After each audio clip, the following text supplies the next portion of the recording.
हाँ मूदियां हो। हाँ तारका गाल पिया करना मियाँ वाली चू।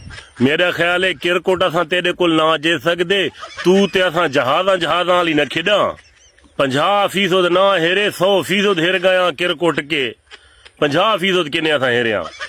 अच्छा 50% सऊदीआ हेरिया ते 50% असां हेरिया। हे फिटे थियो तुसां सारे नाल जंग वाली खेडो, असां तुहाडियां नासां मलां ना वा सारे ला छोर इशारे तक रहंदा खलोता ही ना हिन्ने आले वा तुस इशारे करने रोसा अपनी इज्जत राई बचावड़ी। हाँ ते हिर के जो आव्या तो तो फिटुम थियो था।